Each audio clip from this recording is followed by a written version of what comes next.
मित्रों नमस्कार। आज बुधवार है। आज कुछ हम आपके काम की बात बताने वाले हैं। बड़ी महत्वपूर्ण बातें हैं। ये पूरा वीडियो जरूर देखिएगा और इसे अगर अभी तक सब्सक्राइब न किया हो तो सब्सक्राइब भी करिएगा।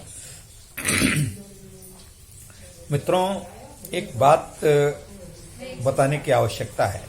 हम बहुत से काम शुरू करते हैं, फिर जरा सा धैर्य न रख पाने के कारण शुरू करने के बाद बीच में ही छोड़ देते हैं। फिर जो शुरू करने में पूंजी लगाई थी या शुरू करने में जो मेहनत की थी वो सब व्यर्थ हो जाता है। और हमें काम के प्रति प्रयत्नशील रहना चाहिए, धैर्य रखना चाहिए। और अक्सर ऐसा होता है, हमने बहुत सारे लोगों को देखे, दुकान खोली, दुकान चली गई, फिर उन्होंने कहा कि हम लोगों के साथ काम करने का प्रयास करेंगे, उनके साथ कमीशन एजेंट बनेंगे। उसमें भी उनका मन नहीं लगा कि बहुत कम कमीशन मिलता है। काम जो व्यापारी हो ज्यादा कमाता, हम कम पाते हैं। ये प्रतिस्पर्धा से वो हट गया। फिर एक बार ऐसा हुआ, एक व्यक्ति बहुत निराश होकर के घर पे बैठा रहा और सोचा कि अब कुछ काम नहीं मिलेगा। काम ढूंढता ढूंढता जब नहीं मिला तो निराश हो गया। निराश होकर जब बैठा रहा तो उसको और काम मिलने कोई सवाल ही नहीं, भूखों मरने का कगार पे आ गया। इसी तरीके से एक महिला, दिव्यांग महिला थी। दिव्यांग महिला ने अपना एक सिलाई मशीन लेकर के एक प्रशिक्षण प्राप्त किया। फिर अपने गांव की 2 महिलाओं को सिलाई सिखाने लगी। 2 महिलाओं को सिखाने लगी फ्री में, कोई पैसा नहीं ले। उनको पता चला। फिर इस तरीके से 3 को 4 लोग। फिर लोगों ने कहा कि जब आप इतना मेहनत करती, उसका काम भी बढ़ने लगा। जो काम वो सिलाई करते थे वो बिकने लगा, लोगों की बिक्री होने लगी, लोग सिलाई में देने लगे। अब उसको बहुत कम 150-200 रुपए का मुनाफा होने। फिर उसने 15-16 लड़कियों को कर लिया। इस तरीके से करते करते उसका, ये सच घटना है, बिल्कुल सच्चाई बता रहा हूं, और उसका अब इस समय 20-25 हजार रुपये आ रहा है। सहकारिता सिलाई केंद्र उसने खोल लिया और सभी लोगों को बराबर बराबर से पूंजी निवेश होता है, पूंजी उसका वितरण होता है, मेहनत करते हैं। सभी लोगों को करीब करीब 5-5, 6-6 हजार रुपये मिल जाते हैं। जबकि वो पार्ट टाइम करते, 2 घंटे 3 घंटा करके, कोई महिलाएं, गांव की महिलाएं, गरीब महिलाएं, अगर वो 5-6 घंटे 2-3 घंटे काम करके 5-6 हजार कमा लेती है तो कम नहीं है। और वो दिव्यांग महिला को 8-10 हजार, 12 हजार रुपये मिल जाते हैं। वो तब मिल जाते हैं जब वो पढ़ाई भी करती है, अपने घर अपना काम भी करती है, सब कुछ करती है, सिर्फ पार्ट टाइम 2-3 घंटे में। अगर पूरा 8-10 घंटे काम करे तो बहुत ज्यादा मिल सकता है। सप्लाई होती, सप्लाई चेन होती है। अब वो कह रही है कि अब हम शहर में जाकर इंटरप्राइज खोलेंगे कोई, तो इस तरीके का है। इस पे एक निराशा में अपना संयम नहीं खोना चाहिए। एक किसान था, किसान अपने घर पे काम कर रहा था। बहुत दिनों के बाद उसने एक घड़ी खरीदी थी। ये कहानी सुना रहा हूं, बड़ी प्रेरक है। इसको सुनने का जरा एकाग्र होकर सुनने का प्रयास करिएगा। इसमें एक संदेश छिपा है। वो घड़ी, उसकी भूसा उठाने में पता नहीं कहाँ की घड़ी गिर गई। उसने बहुत ढूंढा, बहुत प्रयत्न किया, नहीं मिली। निराश होकर के बाहर बैठ गया। अब निराश होकर जब बाहर बैठ गया तो कुछ बच्चे खेल रहे थे। बच्चों से कहा कि हमारी घड़ी घूम गई। 4-5 बच्चे थे, वो सब अपने खेल में मस्त थे। खैर टाइम निकाल करके एक बार सरसरी तौर से ढूंढने गए और उसकी घड़ी नहीं मिली। फिर एक बच्चा थोड़ी देर बाद आया, कहा कि आप बहुत निराश है। किसान से पूछा और किसान को बताया, चलिए मैं ढूंढता हूं। और वो 15 मिनट के बाद उसको घड़ी मिल गई, वो लेकर के आया। तो उसने पूछा बच्चे से कि हमने ढूंढा, घड़ी नहीं मिली, और इतने बच्चे गए थे, ढूंढा नहीं मिली। तो उसने कहा कि हम सब लोग जब बच्चे को साथ गए थे तब सरसरी तौर पर ढूंढा था, बड़ा शोर हो रहा था। हम उसी आपके भूसे की कोठरी में गए और चुपचाप खड़े होकर के शांत चित्त से सुनते रहे। घड़ी की आवाज सुनाई पड़ी, टिक टिक टिक टिक, धीरे धीरे चल रही। उस घड़ी को जब एकाग्रचित्त होकर के ढूंढा तो घड़ी मिल गई। तो जहां पे असफलता है, अगर ध्यान से आप एकाग्र होंगे तो सफलता की टिक टिक आपको सुनाई पड़ेगी और उस टिक टिक को सुन करके आप आगे बढ़ने का प्रयास करें।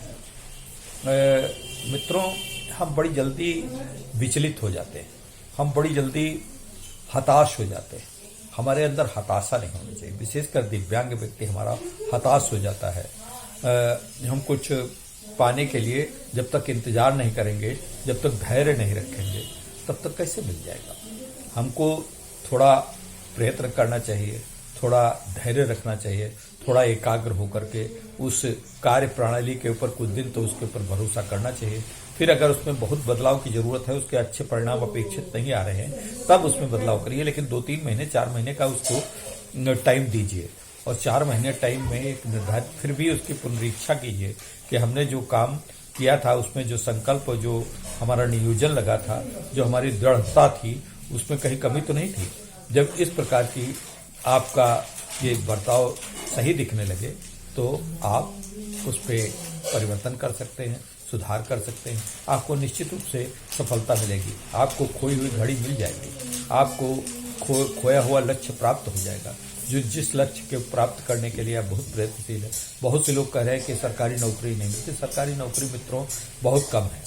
सरकारी नौकरी मिलना लगभग बड़ा कठिन काम है। मिलेगी ऐसा नहीं, खत्म है, बहुत सारे हो रहे हैं प्रदेशों में।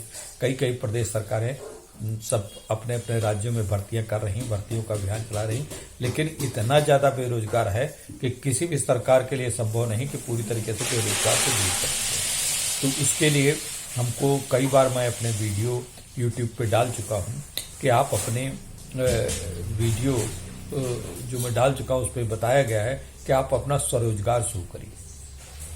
स्वरोजगार शुरू करने से आप अपने मन के मालिक होंगे। छोटा वो रोजगार शुरू करिए, एक दुकान खरीदिए, बड़ा दुकान करिए और बैंकें लोन दे रही हैं, पूंजी दे रही, पूंजी निवेश कर रही।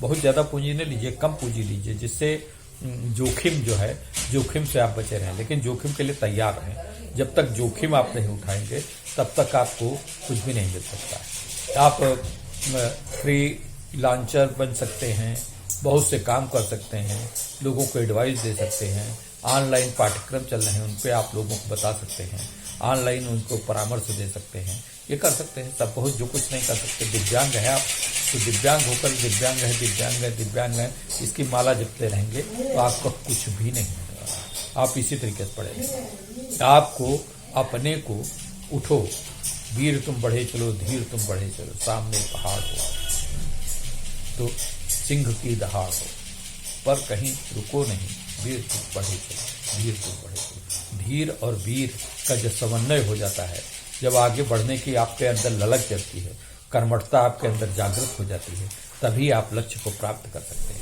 और जब तक लक्ष्य को प्राप्त करने के लिए आपके अंदर ईमानदार दृढ़ संकल्प नहीं होगा, तब तक आप लक्ष्य नहीं प्राप्त कर सकते। हाँ, एक बात और है, जब आप लक्ष्य की तरफ बढ़ते हैं तो आपको हतोत्साहित करने वाले मिलेंगे, प्रोत्साहित करने वाले बहुत कम मिलेंगे। हतोत्साहित करने वाले, अरे कहाँ इसमें कर रहे हो, इसमें नुकसान हो जाएगा, इसमें ये हो जाएगा, इसमें हो सकता है उनकी बात सही हो, उनके साथ ऐसा हुआ हो। मैं उनको उनका जो परामर्श है, जरूरी नहीं कि आपके अहित करने की इच्छा से हो, लेकिन उस पर आप संतुलित मन से धैर्यपूर्वक उसके पक्ष विपक्ष के परिणामों का समन्वय करें, तुलना करें, तुलनात्मक उसकी समीक्षा करें और समीक्षा करने के बाद उस काम की तरफ बढ़ें। और काम बढ़ने के लिए एक दिशा तय करें। दिशा तय करने के बाद आप उस काम को करने के लिए सतत प्रयत्नशील रहें। सतत प्रयत्नशील रहेंगे तभी आपका काम संभव है कि आप कुछ उस पर निराकरण और अपने लक्ष्य को हासिल कर सकें।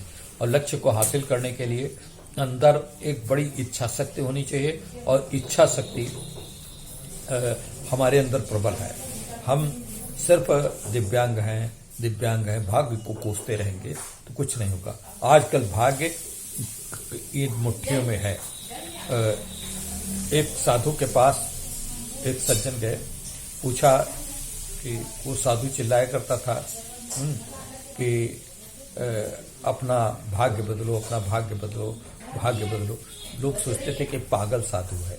पागल साधु के पास बार बार जाने का मन नहीं करता था, लेकिन एक बेरोजगार व्यक्ति गया कि भाग्य बदलो कह रहा क्या है। कहीं कि जो पहुंचा वहां पे और पूछा कि हमको भाग्य बदलना बताइए, क्या करें। कहीं ये लाइए दोनों हाथ, कहीं ये आपका कर्म का हाथ है, ये आपका धैर्य का हाथ है। कर्म करिए और धैर्य करिए, दो आपको दे रहे हैं, आपका भाग्य बदल जाएगा। तो उसने कहा अच्छा, कह के बोला कि कैसे बदल जाएगा।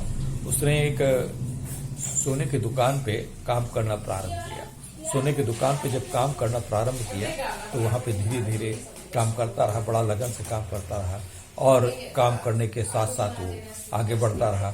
मालिक ने उसके ऊपर बड़ा भरोसा करना शुरू कर दिया। वो आगे बढ़ता गया।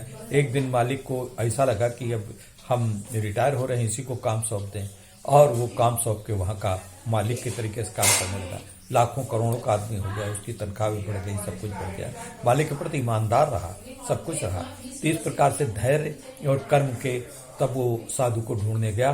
साधु को कहा दक्षिणा, तो दक्षिणा बस हमारी दक्षिणा यही है कि निष्ठा है। मित्रों, ये न तो कोई साधु था और न कोई ऐसा व्यक्ति था, ये एक प्रतीक है। प्रतीक के रूप में एक लक्ष्य साधने का एक क्रम है। लक्ष्य साधने के लिए एक प्रेरणा देने का प्रयास है।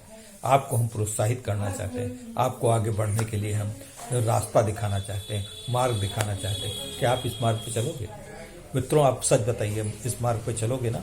अगर इस मार्ग पे चलोगे तो सफलता आपको निश्चित मिलेगी, निश्चित मिलेगी, निश्चित मिलेगी। मैं उसी साधु के तरीके से आपको बता रहा हूं, और आप ये कार्य करिए। और ये जब कार्य करेंगे तो आगे आपका जीवन प्रकाशमय होगा।